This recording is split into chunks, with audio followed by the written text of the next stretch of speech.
وعلیکم السلام. موږ تا ته دلچسپ دنیا نیوز کې ښه راغلاست وایو. انا دې اوس ته روغ جوړه خوشحاله یې. دا مې راوړه. تا موږ ته قیمتي وخت راکړ، موږ ستا ډېر شکریه ادا کړو.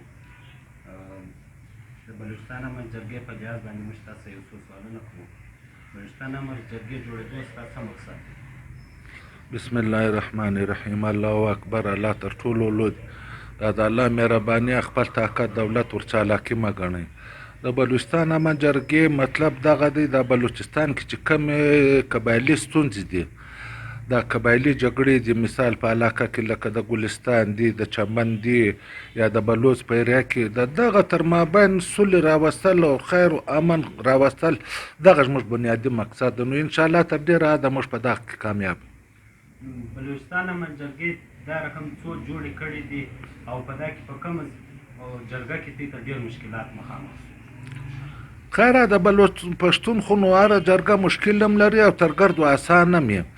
د پښتون بلوچ په دغه کې چې کم اخلاص او عاجزي شامله وي، نو پر د خلکو اثر کوي. موږ خو چې خپل اړتیا ورغلي د مشکلاتو سره موږ ته بیا هغه اسانیان هم ډېرې جوړې شوي دي.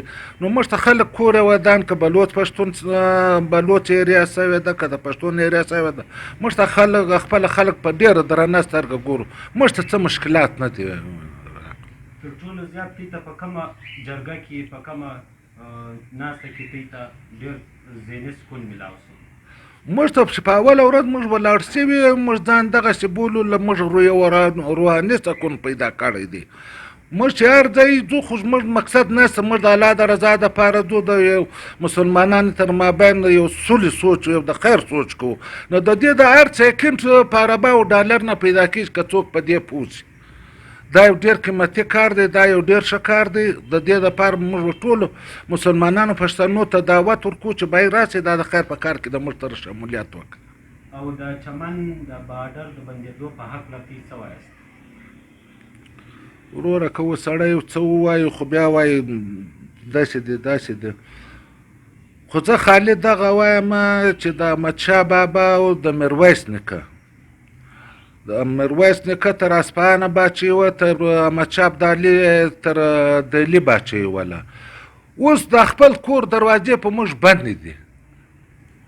آیا دا د حکومتي چارواکو د ایجنسیو د لاسه دي که زموږ خپل مشران چې د میرویس او د احمدشاه بابا پر ګدۍ ناست دي که د هغو د لاسه دي؟ زه خو د حکومتي چارواکو نه بولم، دغه واته مشران چې دي د دغه یا کمزوري وبوله یا خیانتوب وبوله یا کمزوري وبوله، دغه واتو کسانو قصور دی، د حکومتي چارواکو قصور زه نه بولم. په اخر کې ته د خلکو ته څه پیغام ورکوئ؟ پیغام دغه دی چې وروره دا خوشحالي چې د مغروره ده، دا خوشحالي سړی ته خپله نه راځي.